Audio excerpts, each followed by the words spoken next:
Okay. Let's see here. All right, Brenda, I see that you are there, and I hope that the others will show up momentarily. Okay.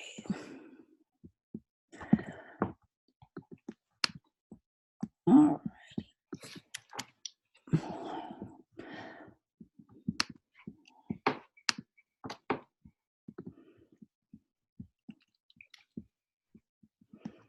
All right, hold on, let me. Just a second. I'm trying to figure out which. Okay, so I'm here. Okay. All right. So, Brenda, I know oops.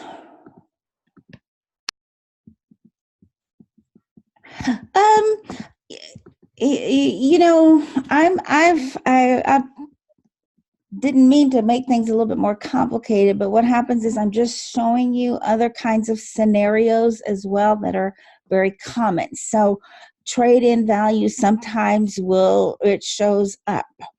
Let me just move to the next page here and see if they talk about. Oh, no, that's the only two that they talk about. So at least that's the only two that I see here, where there's a loss and where there is a gain. So and this is the key, if the fair value of the asset or assets given are the same, then the new asset is going to be recorded at the fair value of the old asset.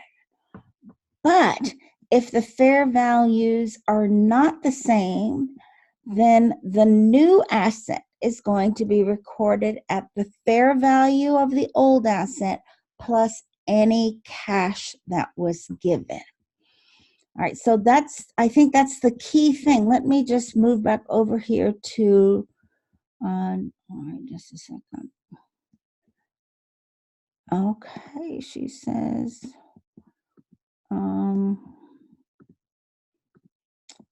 just a second here. All right, 2, 3. All right, so, yeah. So please note that the key that I want you to be sure that you're aware of is that the asset that's acquired is going to be recorded at the fair value of what was given. Okay. So in this case here, you'll see what was given was cash and a fair value of 100,000. But they received something that was worth, if this here, yeah, well, actually, let me go back. Let me move it to the, hold on. Okay. To the, whoops, sorry, that was the wrong thing I shared with you. I think I was on the right. Okay, yeah.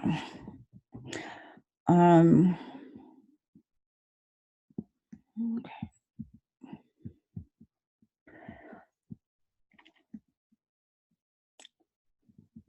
Okay. All right. So the key thing to remember, even in the big picture, is that when we are exchanging two assets, okay, and they are similar assets, then we're going to record the new asset at the fair value of the old asset plus whatever boot or cash was given. All right, so in the textbook, let me open this up here. In the textbook, when we, I guess the textbook is right here, sorry.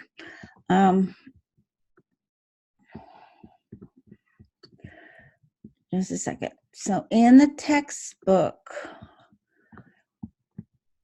in this case here, the fair values were equal.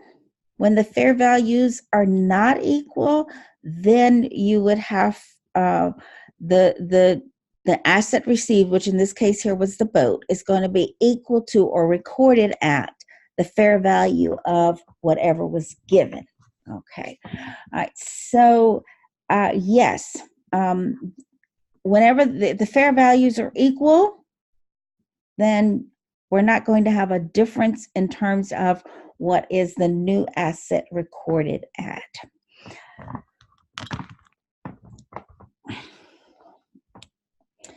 Okay, did I answer your question, Joy, or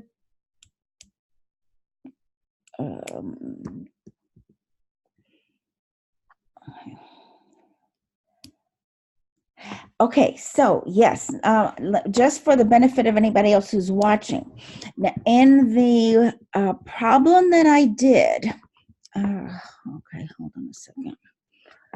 Okay, in the problem that I did, what happens is the book value, I think, let me see in my mind, yeah. The book value was, what happened here? Somebody else is in here with me, and I think we're kind of, all right. The book value was 11,000, but the fair value was only 9. All right, so it's 9 was what they gave up, the value of the vehicle that they gave up, plus they gave up 5,000 of cash. So those two things are equal to 14,000. Right. Okay. And we use that because it's, all right. So the fair value of the new car was 15,000. Okay. But the new car that we're going to record it at is just the book value of the fair value of the old car plus whatever cash was given. All right. And we do this when they are similar assets. All right. Yeah.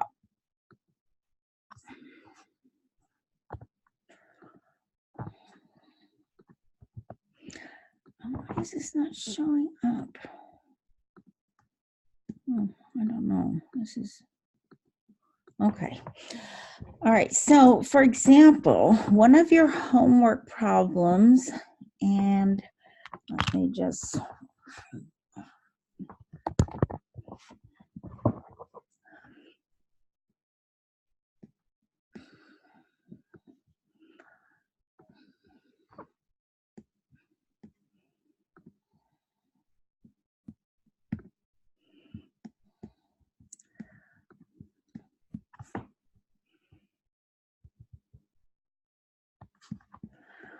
Okay, so let's see here.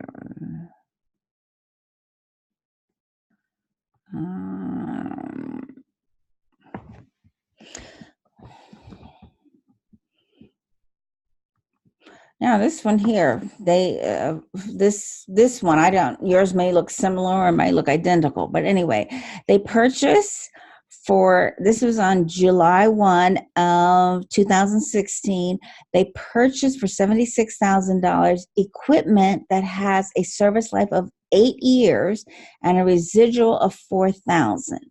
But it says that they use the double declining balance method. So now it says on December 31, before making any annual adjusting entries, the equipment was exchanged for new machinery that had a value of $35,000. All right, so this transaction has commercial substance, which means that it was a piece of equipment for a machine not similar. Okay, so I'm going to copy this into the file here. Okay, because this one requires several steps.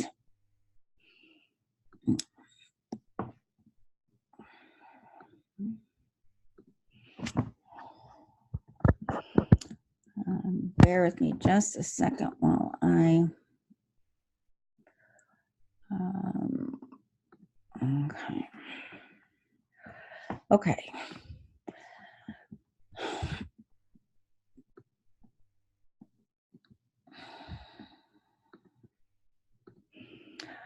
Alrighty.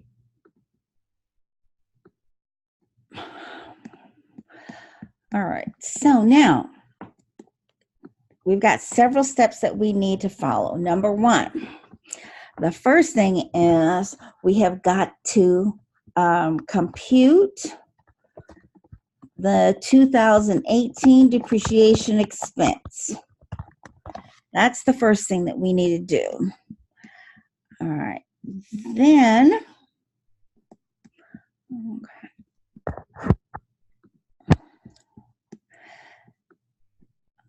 Then the next thing that needs to be done is compute the accumulated depreciation on the old equipment. All right, so you can use, since they use double declining balance, you can use a formula, a table like we did up above, and that you can figure out what is the accumulated depreciation on the old equipment as of the 31st of December. Now, after we compute that, then we have to compute the book value of the old equipment. Oops. Of the old equipment. Right, so that's the next step. All right, then the next step after that is going to be to determine, all right, the gain / loss, right, on the exchange. All right, now it says there was no cash that was involved. So really what we're going to be taking a look at in this case here is, okay, so what was given, okay, what was given is, all right, the old asset, all right, the old equipment. Oh, sorry. All right, what was received was the new machine. All right, and if there is, since this, it says here, it has commercial substance. All right, let me just kind of highlight those two words. Commercial substance just means that we are going to record the gain or the loss on this transaction. If it did not have commercial substance, then we're only going to record a loss, but not a gain if there is a gain. Okay. Well, yeah, let me just verify something here. Okay, so, all right, well, because the book value of the truck, as is in the example from the textbook, was $250, and they gave $50,000 cash. So really what they gave up was something that had a book value of $250 and $50,000 of cash. But the fair value of this truck, book value is $250, the fair value is only $100, so the difference there is the amount of the loss. Okay. All right, so you've asked me what, but I don't know about what. So could you embellish maybe a little bit, Joy?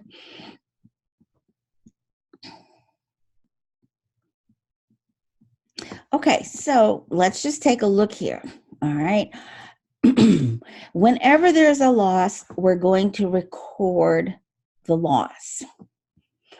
whenever there is a gain, see what happens is in this case here, it's a truck and a boat, two different assets, we record the gain. If it was a truck for another truck, we don't record the gain, which is probably more information than what you needed or based on the textbook. But, you know, in this case here, in the all right, so we have to record. Okay, yes. All right, so let me just kind of re-say this. When there is an exchange, if there is a loss, no matter if it's a truck for a truck or a boat for a boat or a boat for a truck, then there's no gain. But, I mean, when there's no gain recorded. But when we have a loss, no matter what, we're going to record the loss.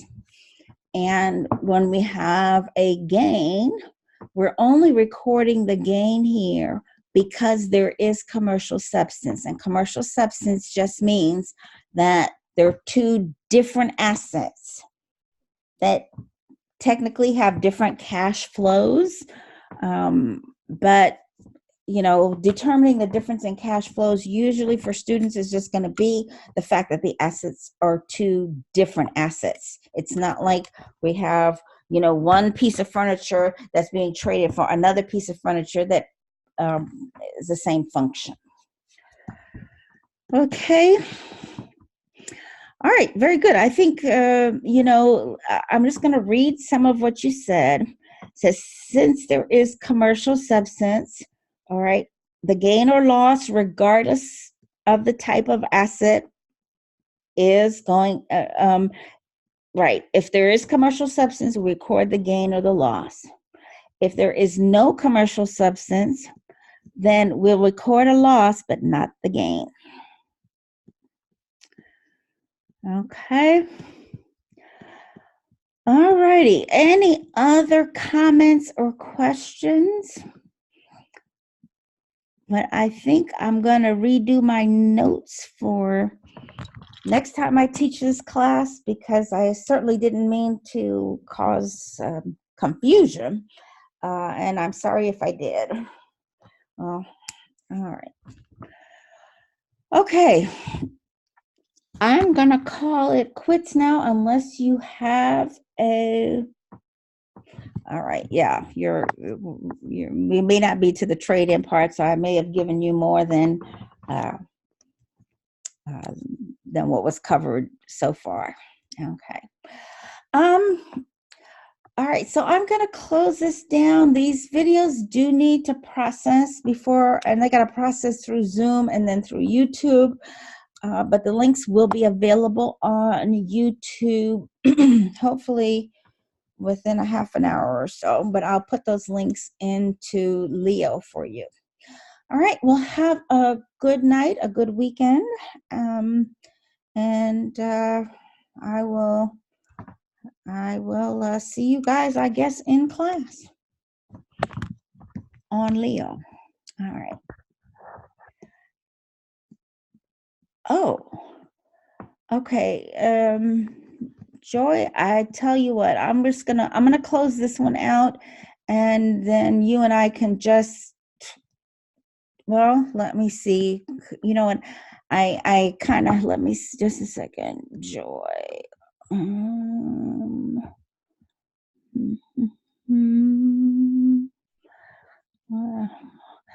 I'm going to keep this open, Joy, because I'm thinking that if you have a question, there's probably somebody else that may have the same question. Okay. Okay.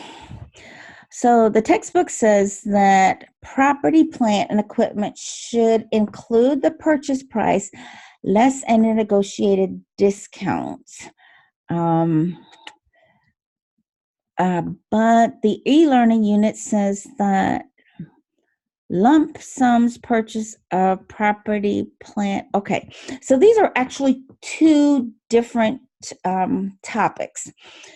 All right, so let me, and I think this is something of an old situation, because now with everything being on the internet, you can show any customer whatever price you want to show him. But back in the old days, there was like a catalog. They sent out the catalog, and then there would be separate to the catalog, depending on the customer, certain discounts. So maybe one customer would get a 40% discount and another customer would get a 20% discount. So when we're recording any asset that is sold at a discount to the published prices, we're going to record that asset at the net cost after any discount. All right.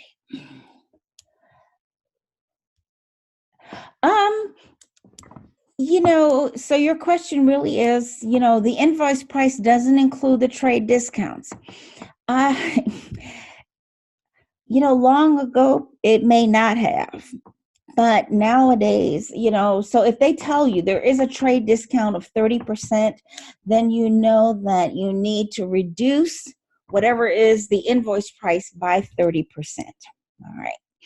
But nowadays, we just send out the invoices with whatever price we have for that particular customer. But if you have a problem and it says, he gets a 20-30% discount, then you need to adjust that amount. Now let me just take a quick, sorry. I want to go into the quiz.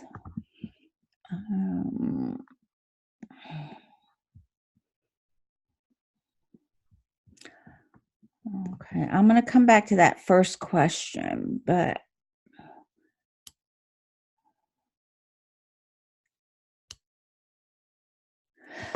okay, so here is the question. This is question number 4, and it says Alpha Company negotiated the purchase of a new piece of equipment from Zulu Company. All right, the equipment was listed for $200,000. And Alpha, smooth talking, was able to get it down to $175,000. And they get a 1% discount if they paid for it within 10 days. So if they paid for it in 10 days, the amount that they paid would be $175,000 minus the 1% discount. But let's say now it says here, after they completed the purchase, some other company, Bravo, offered $185,000 for the equipment. Now, it doesn't say that Alpha sold the equipment. It doesn't say anything. All it just says is that Bravo offered $185,000. So therefore, what we're going to record the asset at is what we actually paid.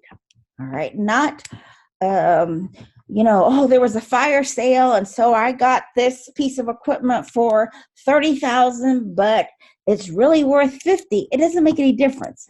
On your books, you're going to record the price that was paid. All right, and this here has a kind of a sales discount or for paying within, quickly. And so that 1% discount is also going to be reducing the price or the cost of this equipment. All right, so when you have, now if they buy this equipment, $175,000 minus 1%, that would be the cost. And then we depreciate based upon the cost after this 1% discount. Now, you also asked me, now, first of all, is that clear, what I've said? Does that make sense?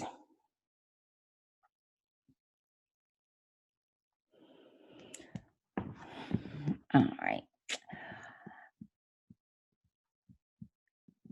Okay, well, she said, oh, the e-learning unit. Well, let's go take a look at the e-learning unit. Just a minute. Um,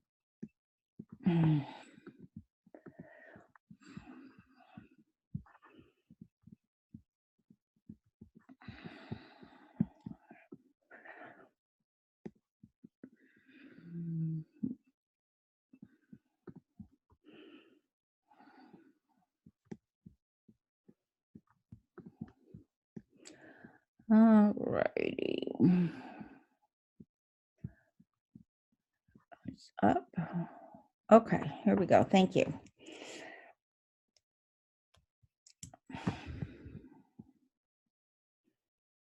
All right. Now, is all right recording equipment or machinery? Okay. Now,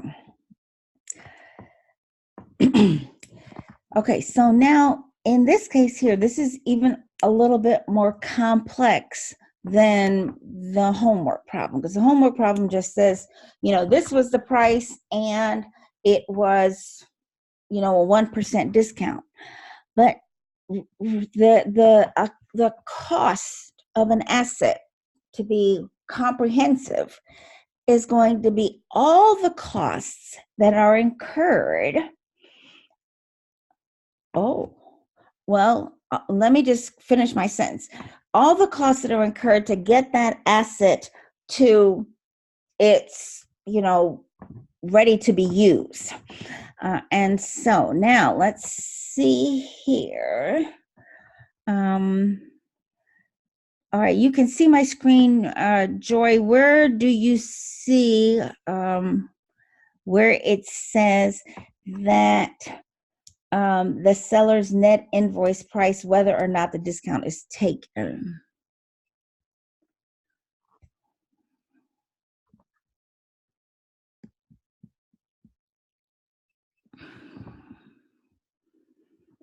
Okay, I'm looking for it as well.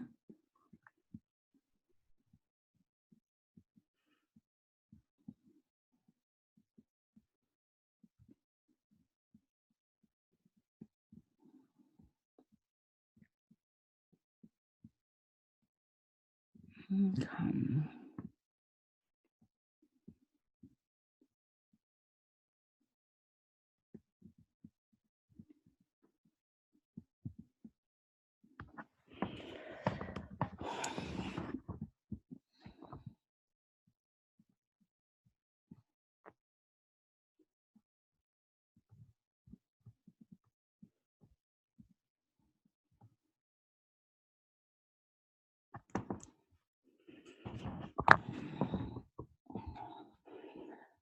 Okay,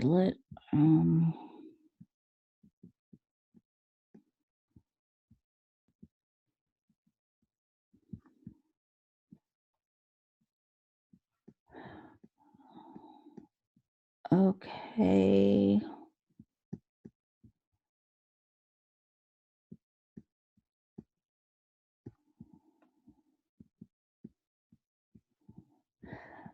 All right, I've gone down too far.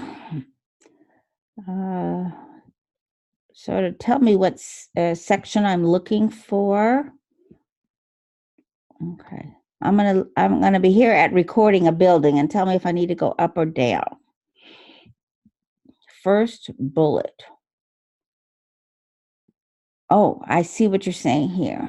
Okay. All right. So often companies purchase machinery or other equipment. Its cost includes, something. You're catching something here that I have seen, and I'm seeing here, but I don't want to say the textbook is wrong, but you know,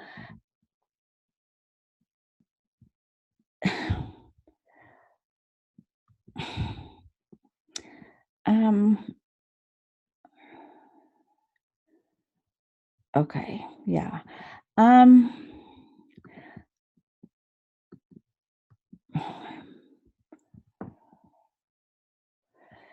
Let me see here.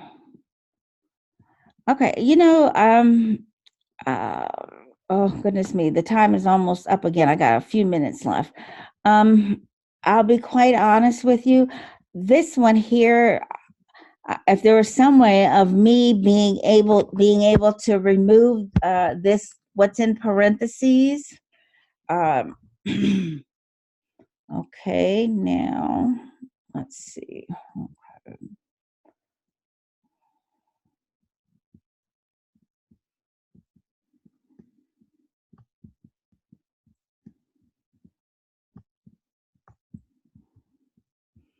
Hmm. Okay.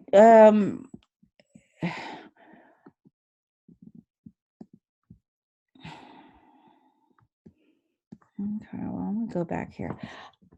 Let me just be frank with you. All right, that says negotiated discounts. Hold on a second. Okay, all right.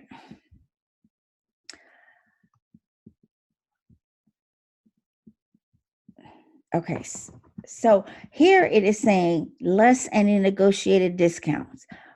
And then this one is saying the net invoice price, whether the discount is taken or not.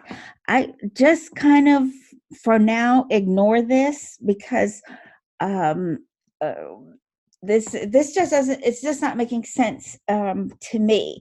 Because and if we negotiate a discount or if we get a discount, uh, you would take it. Now, if we negotiate a discount and they decide, you know what, we can't take it because we got to pay next week, that should not make any difference in terms of what is the amount that they paid for the asset. Okay. So this part that I have highlighted right here, for our purposes, just ignore it. Okay.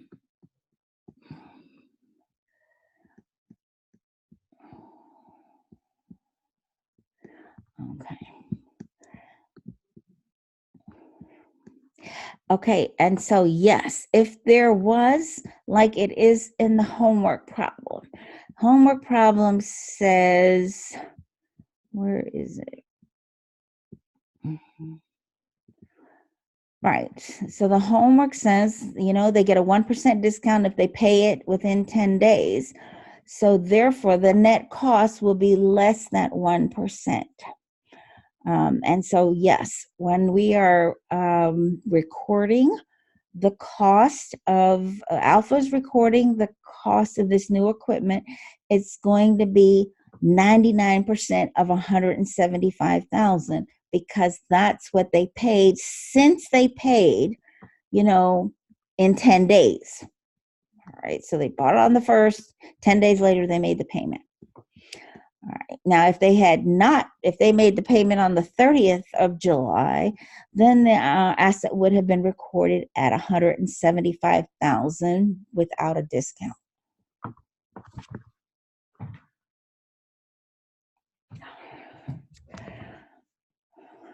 Okay. All right. Very good.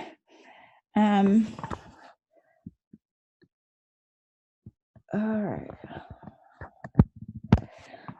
Okay. Well, I'm sorry that it confused you, but if there's a 1% discount or 2% for paying early and they don't pay early, then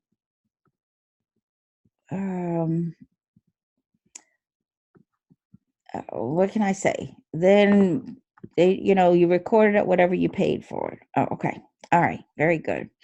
All right. Well, listen, have a good evening, unless there is another question, and a good weekend. And I hope this overall was helpful. All right. All right.